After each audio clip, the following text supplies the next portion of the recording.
Hey there, this is Tara with WTI.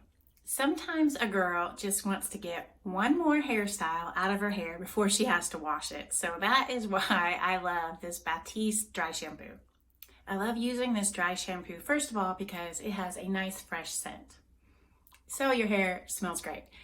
And I also like how whenever you go to spray it on your hair, it doesn't leave a very thick, powdery residue. You can lightly spray it in and then just put your fingers through your hair to be able to mix it in.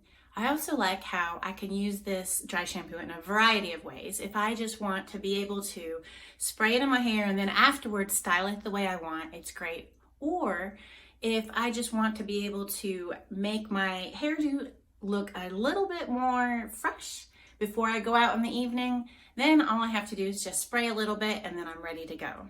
So if you're looking for the best way, the easiest way to be able to freshen up your hairstyle with little effort, I love this dry shampoo.